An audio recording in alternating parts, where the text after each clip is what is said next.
Okay, good evening everyone. Welcome to the Relove Guitars Workshop. This is Sam, as always, and another guitar tonight. And before I go any further, it's nearly 28 degrees in here and it's starting to cool off a bit. So if I appear to be a wrung out wet rag, that's because I am. It's impossible to work in here without just ending up sweating to death. So just forgive me that part. What we've got here is a vintage V100. This is Kevin's very handsome slash coloured beastie. Vintage, great modern brand, budget brand, but superb. But they've got a paradise, they call this one. It's got a new bone nut on there, but we're going to replace it with an adjustable Tusq one. And as we've seen, gorgeous kind of colouring, some standard but very decent quality Wilkinson humbuckers, chrome hardware, and no switching or anything, just a regular kind of 4-pot control system, and characterised by this sort of sculpted away neck heel, which is nice for access. I sometimes lose track of what the names of these things are. This is not a reissue or anything like that. I don't know what it's called. It's just a vintage V100 made by Vintage, a brand of the John Hornby Skews family. Just a quick look in here. I think what you probably will find under here is, and I can't be sure, but in the olden days on a V100 this would have been mini pots, and there's no particular reason to expect they're not. It's been a while since I've seen one, and that's a testament really to how good they've become. So there are some guitars that well, actually a lot of these budget brands are improving steadily all the way through. There you go. So yeah, that's an even grounded cavity there. So yeah, nice simple arrangement, but with mini pots, and of course it's routed for mini pots, so we'll kind of probably leave that like that until such times maybe as Kevin is in the market to change the pickups. But there's no particular reason to do that, because they sound pretty good, these. Now, so this is the second of two of Kevin's guitars. First one went back yesterday, and that was a Gilmore style Hardy Benton, but with some upgrades, which were Ironstone Dave Gilmore loaded pickup set, and then a setup on top of it and a replacement tremolo. So it went from a screw-in Hardy Benton lightweight block tremolo to a Wilkinson Music Lily version, which was really nice quality with a push-in arm. So that's a nice improvement. So just looking at this thing here, first thing I'm going to do is I'm going to make the nut, the adjustable nut for this. So I will get me a base, and I'll start with a tall base. I'm pretty certain that's what we're going to need, and we will undo. Now the first thing I want to say is, having played this guitar last night, I've got to say this is nearly spot on. The frets on this are very good. Now we probably will see when I come to do a precision level, we'll probably find that there is some hills and valleys, which is quite common. But what we're going to do is I'm going to level with the with this set of strings on, but we are going to go to 8ths shortly afterwards.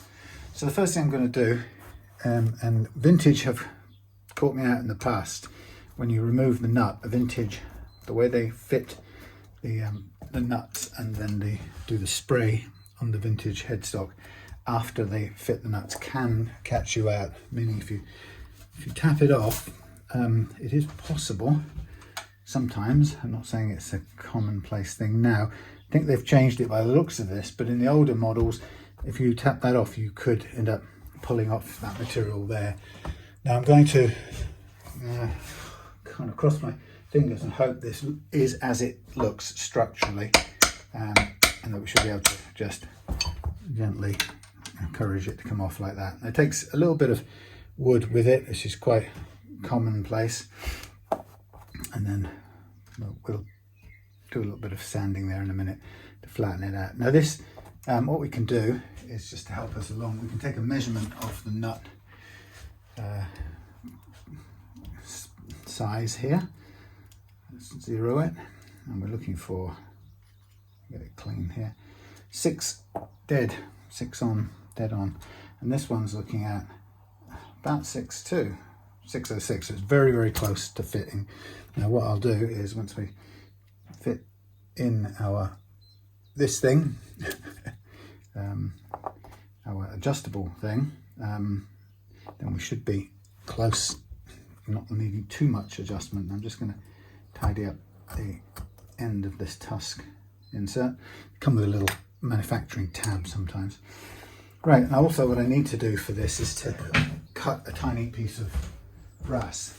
So I like to strengthen the floor of this little thing. Word I'm looking for is base. So these things came about when Gibson, this design here, the 3-a-side headstock, has never been a fantastic design because of the way, as you've probably seen before, and you know that the what am I looking for? I've got it here. Yeah, because of the way the strings have to come out of the nut and go sideways, particularly the D and the G. What am I looking for? 275. Hello birds. I found half an egg out there on the stairs today, or sorry, an eggshell. Bless them, little things. So somebody didn't make it. Yeah, so the Gibson headstock is always, and actually Gibson's fairly bad, but Gretsch can be even worse. They can have an even wider spread. So that sort of design of headstock is not brilliant because it forces the strings to go sideways, and that on a bone nut, for example, that can actually cause a fair bit of gripping and friction in the slot, and that in turn leads to some lousy friction problems, and it can cause instability in the tuning, which is not good. So I put my little bit of brass flooring in there. I'm going to put this in, but first of all I'm going to dial the, I've already flattened these back by that. That's another thing I do with these, is I just sand the base of these off so that when they're resting on here, there's the least amount of destructive force on the base, or it's spread out, let's say. It's kind of balanced out. So yeah, so the design of the headstock is pretty not so great, and it increases the likelihood of the strings getting caught in the nut, and as a result it causes friction and it often goes out of tune. And people often think there's no way around that, and one of the nice little devices that was invented was the thing called the string butler, which is quite a cool looking little thing that sits flat on the headstock, and it's a series of little rollers, wheels, that help guide the strings, helps to allow them to come through the nut in a straight line, and then bends them off into the direction they need to go in to reach the tuners. And actually I think for a lot of people that's a pretty significant improvement. What I've discovered is that a Tusq nut will do just as well, and the reason this little insert, this little Tusq part, came into being is that after years of terrible tuning stability or tuning instability, the Gibson came out with a clever idea to make a nut they called the Zero Glide, I think, Zero Glide nut, and that's basically a little brass cradle with a sort of a U-shaped dialable uppable downable thing that fitted in there, and the back end of it provided a spacing nut, and the front end provided like a fret right at the front of the nut for the string to launch off. And that was actually a fantastic design, except for the fact that it was made of brass, and anybody who knows about zero frets will know is that strings sitting on a zero fret 24 hours a day 365 days a year, will wear notches or little nicks into the 0 fret without even so much as looking at it. You can't stop it, it will just wear away the 0 fret, and that's even if you've got copper nickel frets, or nickel steel as they call them, which they're not steel, but anyway. And worse, if your 0 fret is made out of brass, you don't stand a chance, it'll notch completely, which is what this Gibson piece did. And I guess a lot of owners complained about it quite rightly and asked for solutions or monies back or whatever. And Gibson made a titanium insert to go into their brass bass part, and I then saw these top pieces being for sale, and having spent or focused really strongly on the importance of the nut and the perfect first fret action for a long time, I just thought, oh, give me one of those, I could make that work for me quite nicely, thank you. And so I bought some of those and then set about figuring out how to make a base for it, and I sort of messed about quite crudely for a while and discovered that I could make I could use resins for example to make bases, but it was quite time consuming.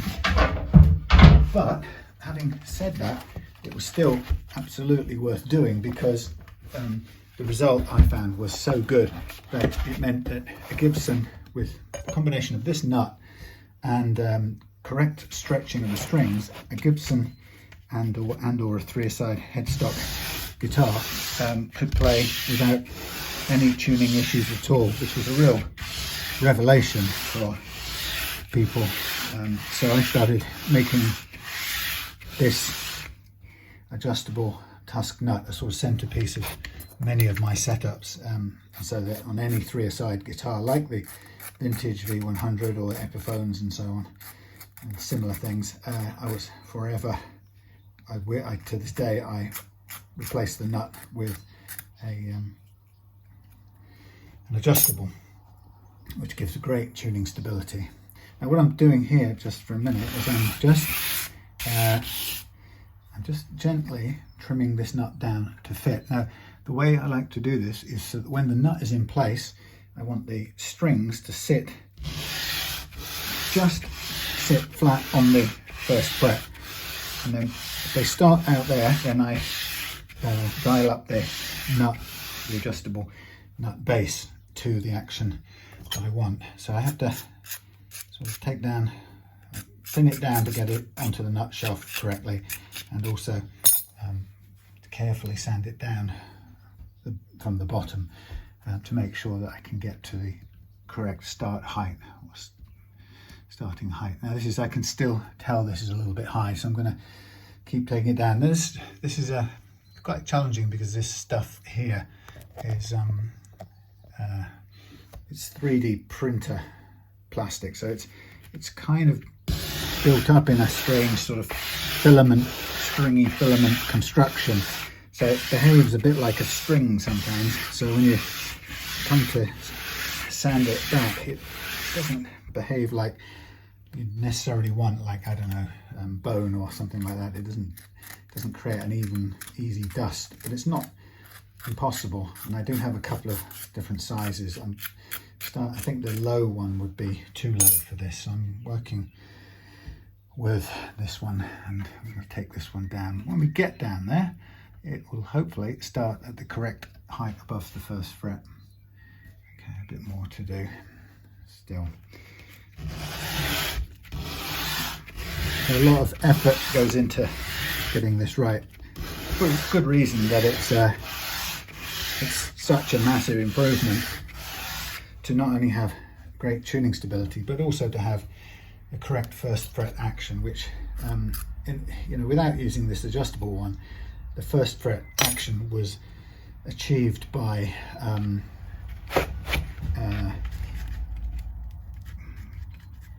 either cutting down into the slots until you get the correct desired action, or by cutting the whole thing from underneath until you get the correct first fret action, which can be quite difficult to do.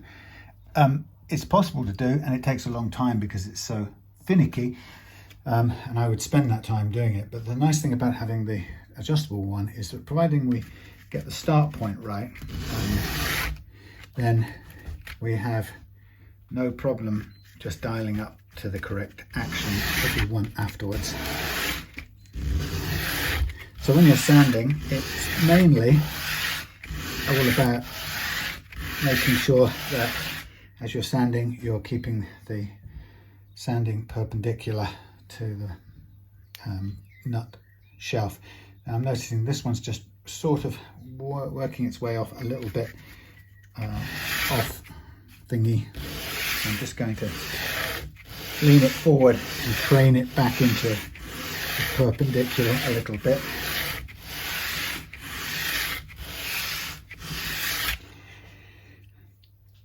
Right, so it's a bit mucky up to that point, and there's a bit of sort of shaggy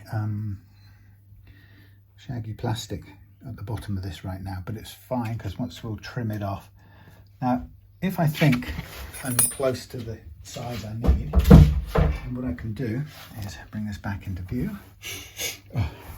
I can place it in there.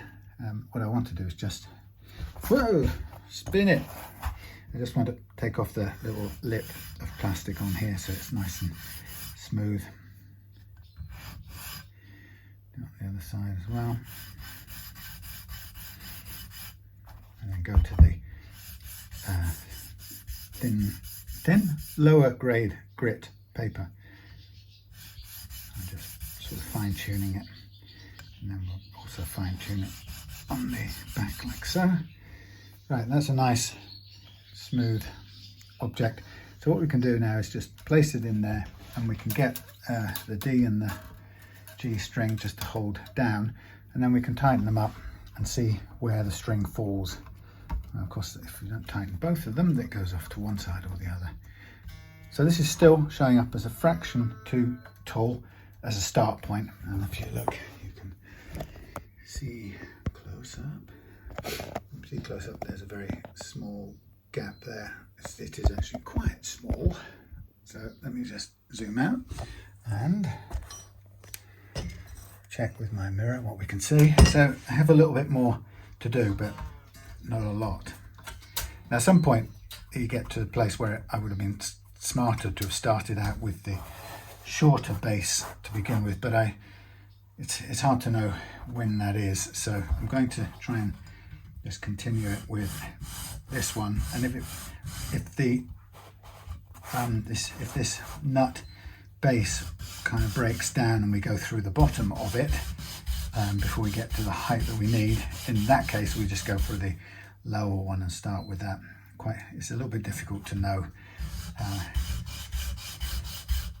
and so the plastic sort of tends to come off in little rolls at times, so it's not the sandiest, crumbliest, flakiest plastic or bone. Tastes like plastics never tasted before. So obviously, to make sure this is in the right place, I need the grub screws to be out, so they're not lifting it at all, so you have to be sure they're fully out. And that's almost touching, but not quite. So the same again, a bit more working. And it requires patience at this point, and it's one of those things that the longer and more carefully you do it, the better the final result will be. So it's just a matter of keep on going. Now the nice thing is, of course, is if you go even a bit below where you want, that's fine, because you've got the freedom to raise it up with the grub screws. So you've got quite a bit of recovery room if you go too low. So it's better to start a little bit low than not low enough. That's my take. So again, I can just quickly drop in the string.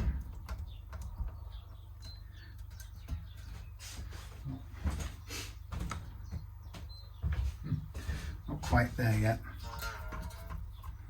So it isn't a very quick thing. I think I did a bit of this sort of scraping yesterday to see if it helped. And it does shift a bit more. It's not massively even.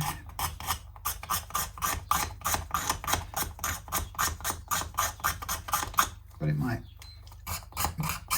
do some earth moving, heavy lifting to begin with, and we can tidy it up again.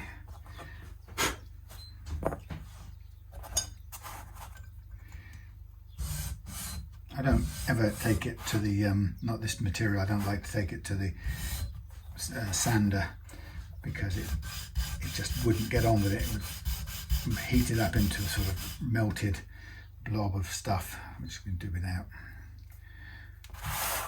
So again, another try. Come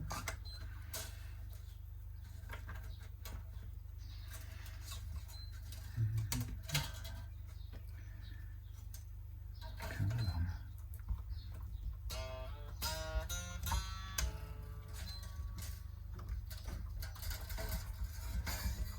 Now, the D is just about on the first fret, and the G has to come down a tiny bit. So a little bit more on the treble side is all it needs. And the treble side is here.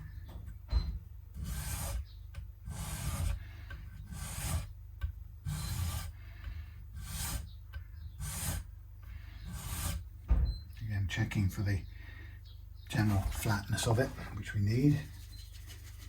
Okay, and then again, just do the, make sure it's level with the softer, lighter gauge grit,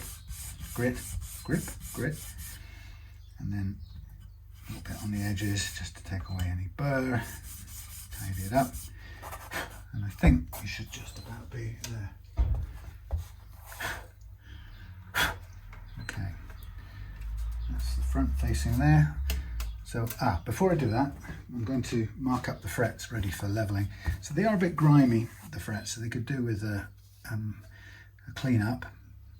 But I have to say, it's an extremely well playing neck. It's been played quite a bit, and it may be that Kevin has played it level already, but I think actually it's probably more like that Vintage are doing pretty good stuff at the factory these days. You know, in a similar way that Epiphone nowadays, inspired by Gibson Epiphones, seem to come out in such good quality. So this is still a fraction above it. I insist I want to start. It would do fine right now, but I just insist on starting from that spot. I want the strings touching the first fret. I tell you, I'm going to have them that way.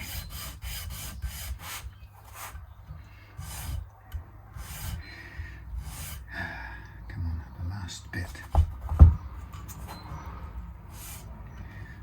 So it's roasting hot today. We were in the garden under the hammocks, well, under the big fishing umbrellas under the hammocks, so it was not a sunbathing kind of day. And when you get to our age, what are you sunbathing for? But it does feel nice to have a bit of colour in your skin, but you don't want to spend days giving yourself sun damage. So we bought this great 9-foot diameter fishing umbrella, and we use it. It actually covers both of our hammocks up. Well, that's as good as near as damn it. So I've got me frets all marked up, ready for leveling. I've got the nut insert in place, and apart from this G string, which is fractionally above, everything's looking good. So what I do at this point is I'm going to push that into place. That's good right there, and now I can dial up the first fret action to where I want it with a little bit of help here with the hex key, And before you know it, we've got the first fret action, and now we can go to get a basic tune up.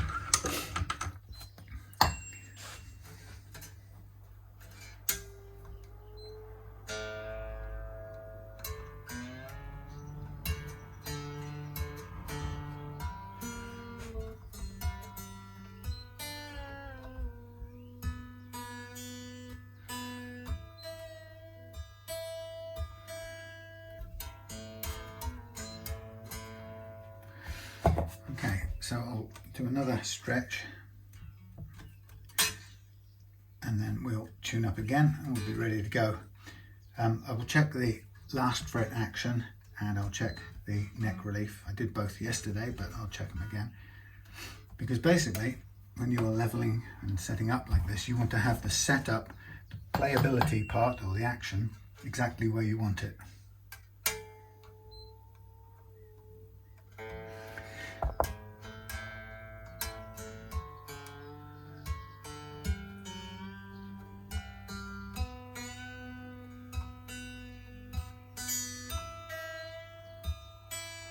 Because the idea of this setup is to make the neck comply with what we want the action to be like within known workable limits.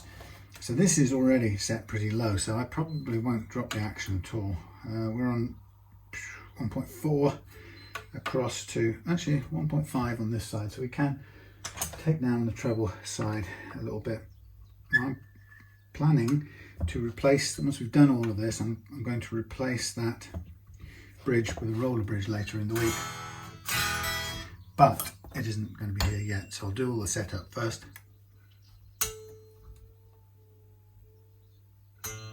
and then replace it when it arrives later.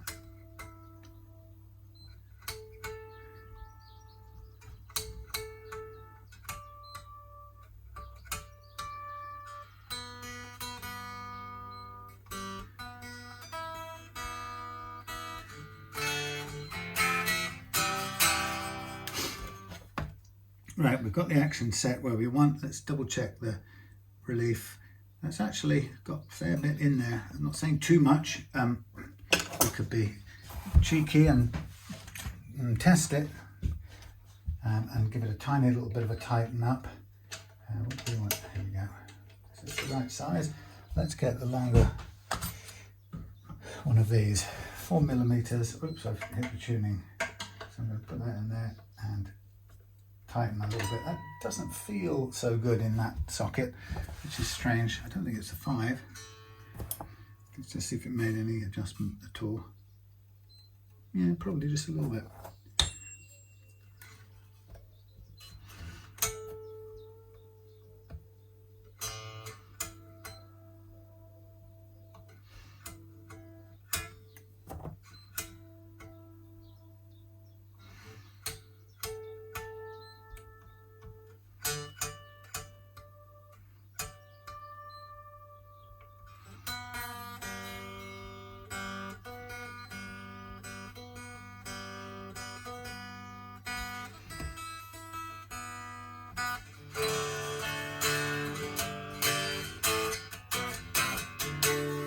Wow, that's low and lovely.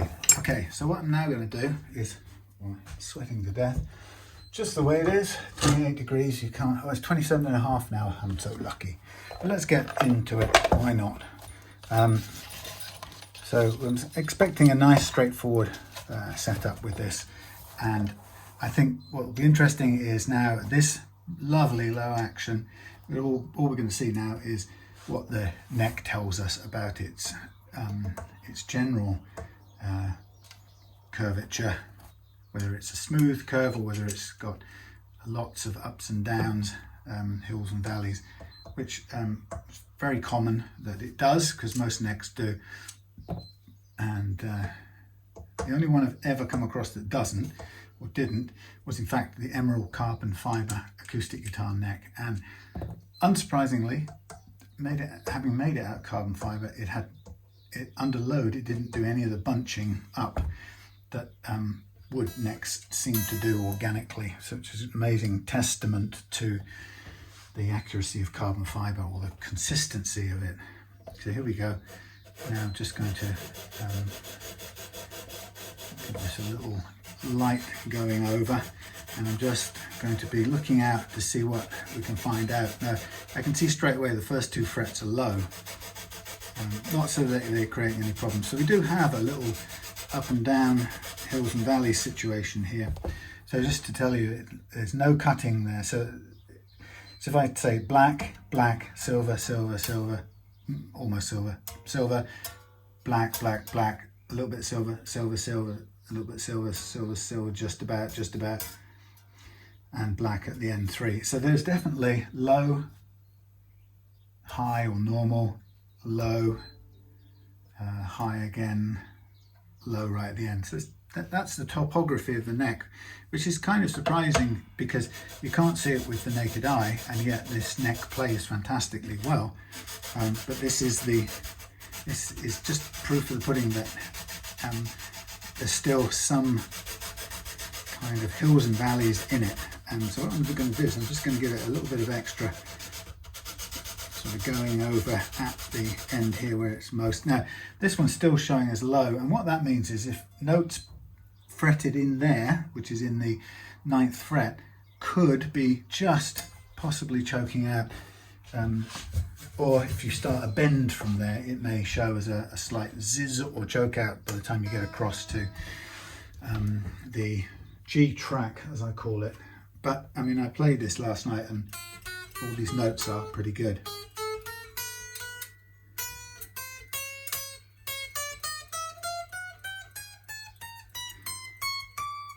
So I'm going to call that fine, but whilst I've only done a little bit of leveling, it showed me what's going on. So I'm expecting a low spot here, high, low, low at the end. So it's given me that advanced kind of heads up on what I call the topography. And now I'm just continuing across into the B track, and I'm just really at this point I'm observing if there's any difference in the topography, the overall landscape as I go through. And sometimes there is, sometimes it starts to change, and what was high at the edges suddenly isn't anymore.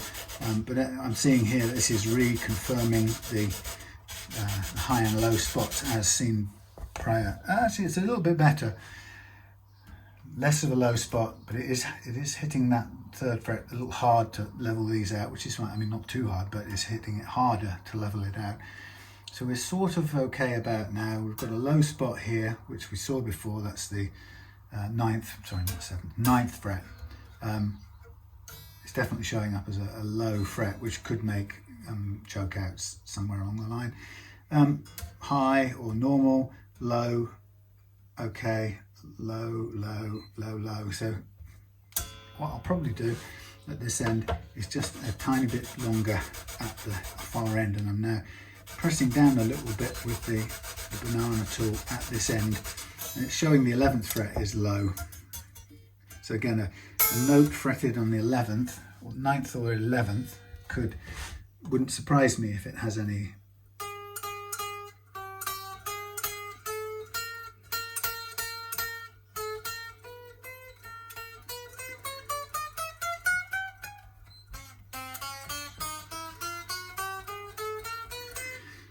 Okay, it's fine. We're taking care of it. It's whatever. It's not causing any problems right now. So whatever's in the way, it's not, as I say, not causing a problem, and we're making sure that it's even a little bit more leveled out. So there'll be no chance of it causing any problem. We've gone down a tiny bit in the action as well. So this little bit of leveling is helping that work better. It's very low indeed. It's down a millimetre just about on the high E, which is unusually low. But this neck, from playing it last night, I could tell this neck would be up for it. Whereas many such necks wouldn't. So this is the G track.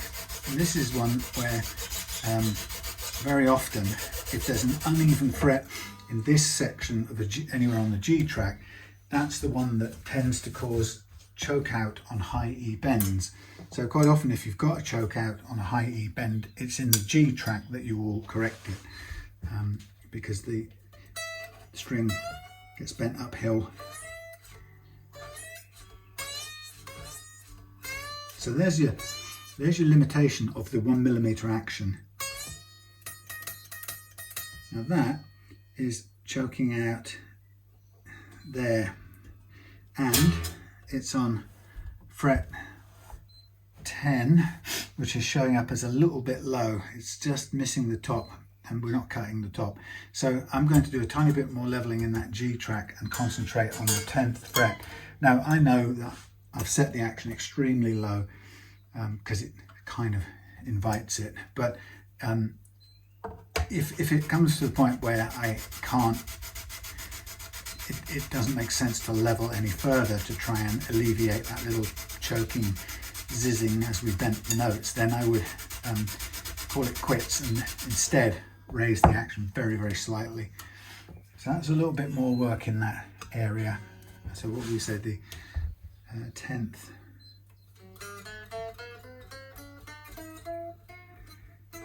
Oh, sorry.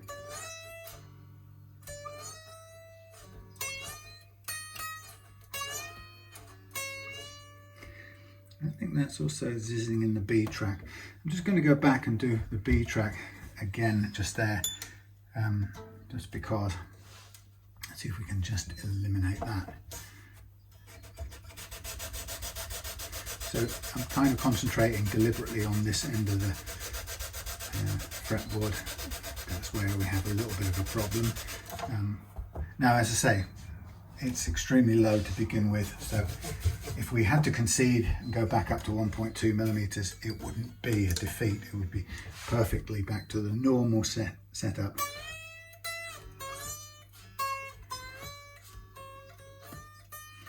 So that 9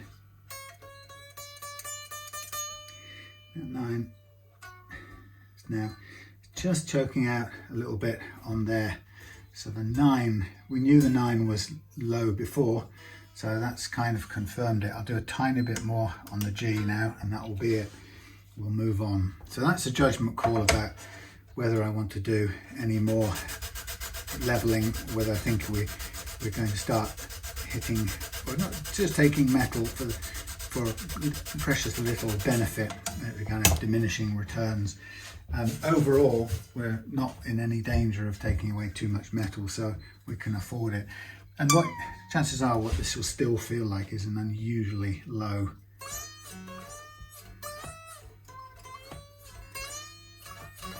Better than it was. So I'm not going to take any more. I'm going to move on, and if necessary compromise with a teensy weensy little raise of the action.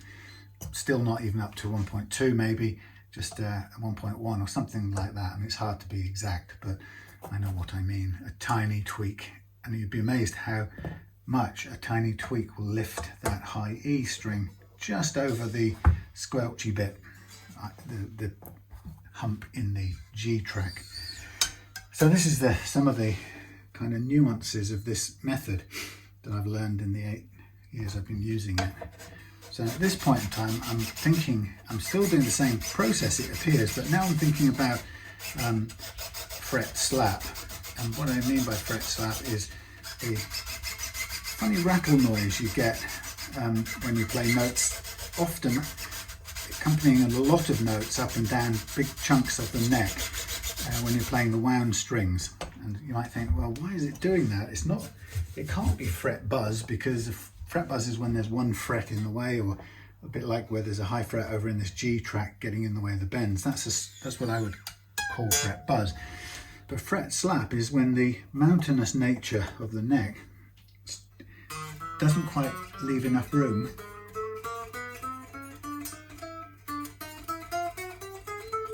for the strings to spin. And in this case, it's hardly got any, so I'm pleased with that.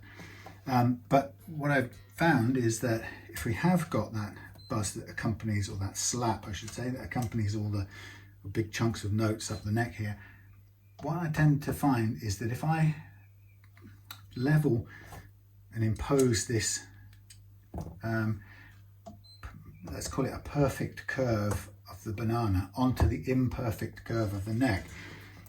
And I do it lightly. It allows the truss rod curve, the perfect curve, to just kind of press into the mountainous highs and lows, and it just clips off the tops of the mountain ranges or hills and brings them down a little bit closer overall to the bottom of the valleys.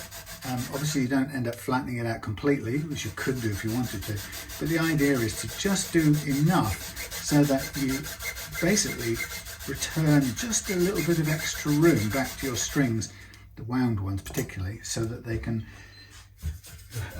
spin unobstructed, or spin without clipping the frets and the tops of these little mountain clusters. And that's what I've kind of figured out over the years.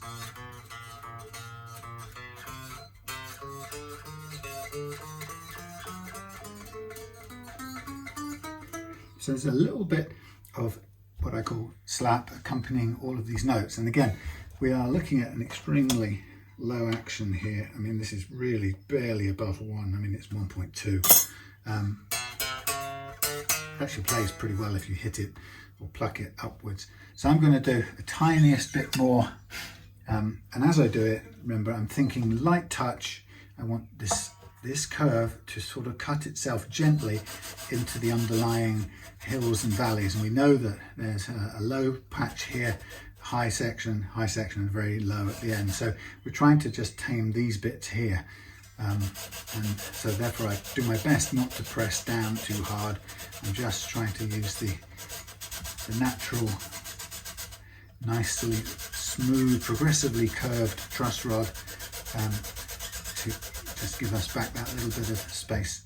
And so I'm removing metal very, very carefully or gently, because I'm hardly pressing down with it, gravity assisted. And what I'm listening for is just that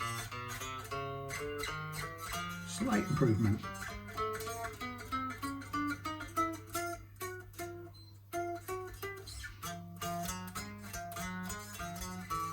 I'm going to do a tiny bit more here in around the B, well, it's not the B, what we call it, the 7th fret is the proper name. I was going to give the B bar chord position, 7th fret, so around about here. So now for that, I'm just going to literally press down on that spot just for a little bit. Now that may be pushing at the bar a little bit and slightly deforming it, but I'm just focusing it on there more than anything else. So done with that, and now I'm going to recalibrate for the low E track, and that should be good. So I've got loads of guitars coming over the next couple of weeks, I think, which is great. Lots of different things. I've got a silent, Yamaha silent guitar, sort of an acoustic hotel secret guitar for playing and not annoying anyone. And it's a piezo based acoustic. It's quite satisfying to play unplugged, even though it doesn't have any soundboard, or it isn't hollow, so it doesn't have any natural resonance or natural sound projection. But it's a nice feeling guitar to play even silent, which I think is a good start. But it is obviously limited to the piezo pickup tone. There's no soundboard and no magnetic pickup either. So it's definitely a particular thing, a piezo acoustic, piezo, or some people like to call it. I call it piezo. I don't know why. Like I call it a pizza when I'm hungry. I have no idea. Piezo, some people call it. Piezo.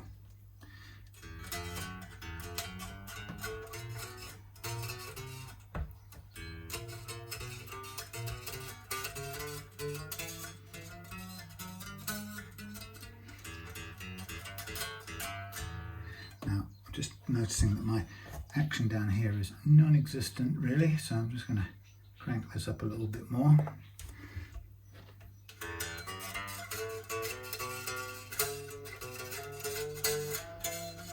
So that's a little bit slappy still, and like I say, we are barely above 1 millimeter. I'll do one more go with the banana, and to be frank, if it doesn't improve, all the notes play, but it's just that little bit of slap accompanying the notes which I want to try and get rid of. And so if I can't do it with the leveling, or if it's uneconomical to do it with leveling, then it makes more sense then to raise it by a 0.2 of a mil, which is going to be more than enough to bring it up to a cleaner note.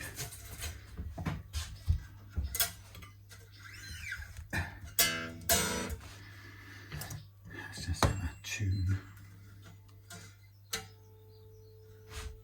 Impressive.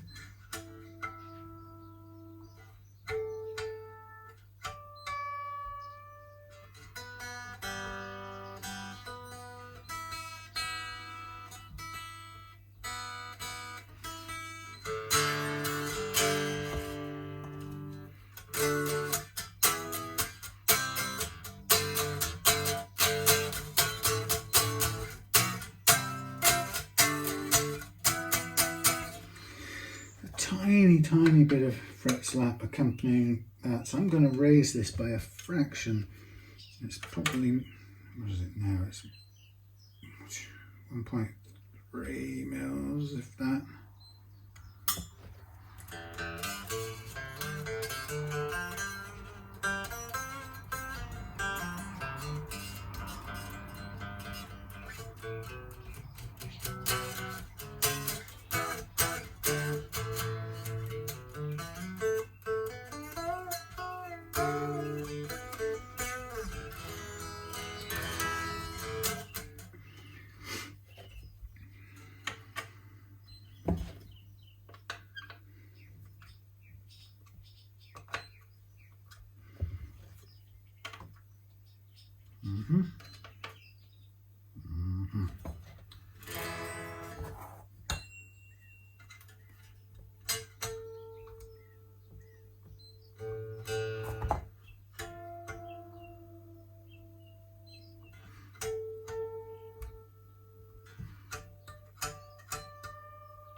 I'm happy with that.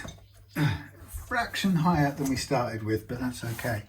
So don't forget, we've also gone flatter with the neck relief as well. That's flattened it out just a tiny bit. So instead of raising up the action, we could have gone backwards and given it that little bit more relief. That may have been the other, or that would have been the other way to deal with it. But I think that playing action on this guitar, in my experience, is absolutely fine. So what I'm going to do now is I'm going to take the strings off, and then we're going to clean up the fingerboard a bit. Well, sorry, we'll do the re-cranning the frets, and after that, clean up the fingerboard, boink, and followed by masking the whole neck off, followed by sanding and polishing the frets out. So I'll take the nut out. I'll glue the bass part in a little while, but the top section will always be movable. Also, for Kevin's info, because it's movable, when you come to change your strings, take the strings off from the outside inwards, leaving the two center ones in until last, so the nut doesn't go, or the nut insert doesn't go pinging off somewhere.